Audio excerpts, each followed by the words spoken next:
Welcome to the press conference from Jamaica in the CONMEBOL Copa America USA 2024. Here with us the coach Hallgrimsson and Wes Harding who will be there for us. Okay, remember everything about the press conference rules. We have a broadcast camera in the back. Please, for translation, we have QR codes here to everyone to get the translation. You can go.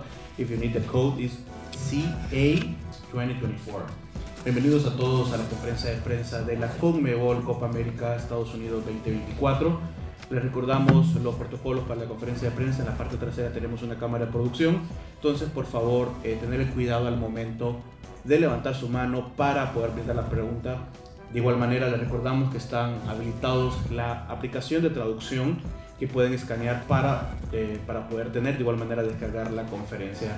Le damos la bienvenida a Hallgrimsson y a Wes Harding de la selección jamaiquina para aperturar el piso para sus preguntas.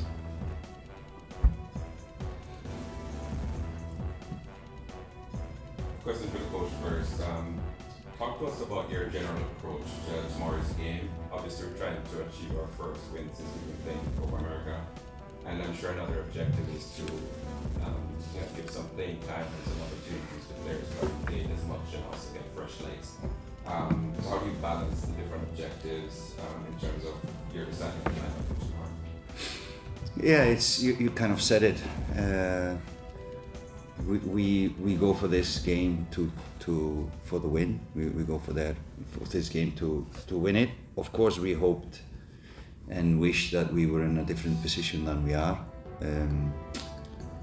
But it is what it is. But the squad has been really upbeat. It's good morale. The players are happy and together, and yeah, I give them a lot of credit for the atmosphere still in the camp.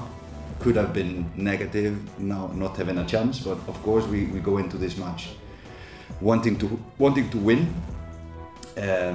Is for a lot of reasons important for us to get a win.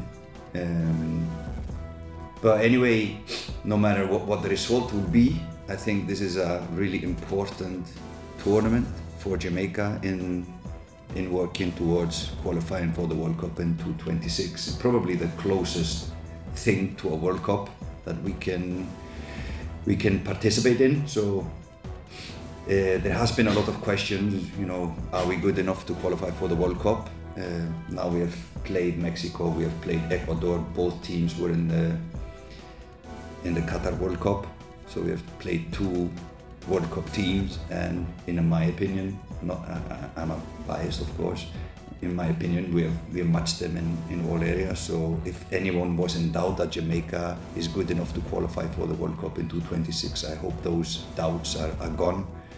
And for the players themselves, they know now it's just margins, even not margins that we can control, that have made that we don't have a point today. So no, we go into this match optimistic that we will get the win for sure, but balancing, of course, like you said, we want to see some players getting some playing time.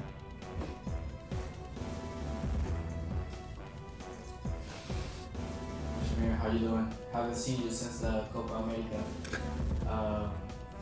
and I asked you at that moment how you felt, with being with Ecuador and Venezuela and Mexico. In that moment, it was a goal for you guys to qualify for the Copa America. You told me that same thing you said now. This is the closest thing you can do. You can play, get closer to the World Cup. And as you just said, you guys played two great games, and now you play against Venezuela. And Venezuela, as you know, they already have 2 wins. My question is, how do you see Venezuela now? Well, they are the surprise package of the tournament, I would say. No, we've analysed them before. We knew they were hard-working, honest team with great individuals. But how they have performed, especially with the confidence they are playing now, has been impressive to see, and lots of compliments from us to the coaching staff and how the players have done this to win. But it's still the same. It's high intensity team, tackles. You know, they will really work their socks off for their country. And it doesn't matter what the opponent is, they will always struggle playing against a team like this when you have all of this hard work, tactical awareness, ambitious players and honest players. You know, they always go back really quickly. So, no, I've been impressed seeing their matches, even more than my analysation before the tournament. Well, good afternoon. Reggae from Sports Venezuela. What has your team missed in the first 2 games, I think, in the Copa America so far? And analyzing Venezuela, you just talked about it, but what do you think your team can do better against them to really do some damage and maybe score some points in this game? No, at this level, it's all about margins. It's all about margins. It's staying focused, staying concentrated the whole game, and you know, for example, the goals we have conceded have been kind of a fluke. 2 goals against Ecuador scored. One was up in the air, spinning in the air behind our goalkeeper. Second was a penalty that was not a penalty, and then the 3rd goal was when we gave it all in trying to equalise. So we opened up at the back. That was kind of decided that we would just take the chance to try to equalise in the end, and you can always concede a goal at the back end. But just stay focused, and for me the difference in both these matches is marginal. It's just marginal, and this a routine. When you play competitions like this, you will always improve in these areas. Staying focused, because at this level, if you lose concentration for a second, you're punished. I have a question. First off, you are a fantastic soccer player. We've seen you in this past years make it to the national team. My question is, how does it feel to be in Copa America? Because this is fantastic work. Yeah. Thank you for the compliment, by the way. No, it's amazing to be here. I've said to the coach and players, like, it's a true blessing to be at such a big tournament. I'm born in England, so the Euros, which is what most of that side of the world is watching, I grew up watching, and watching this over here, being involved in it now, is just, as I said, it's a blessing. So I'm so happy to be here.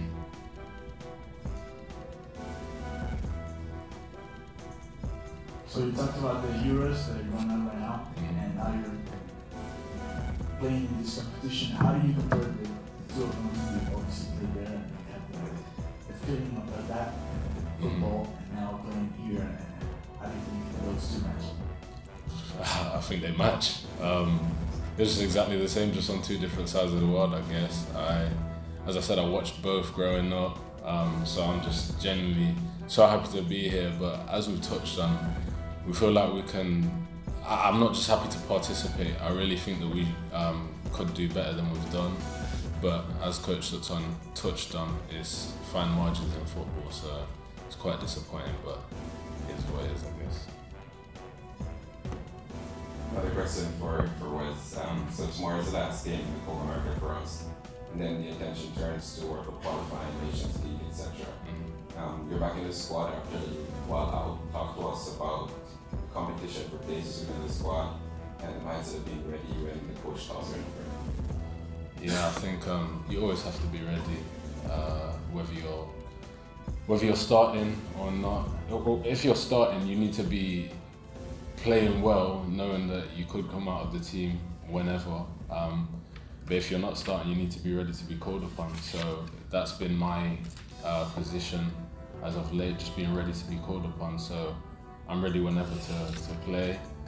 In regards to Nations League, World Cup qualifiers, of course I want to play a part of that, but it's about being ready and being ready to be called upon and performing when you are called upon. So that's my response.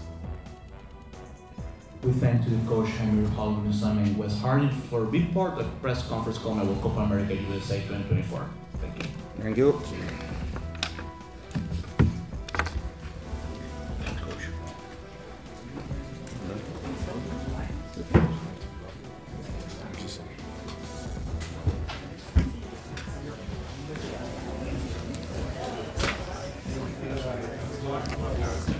Well done, Wes. As always, well spoken individual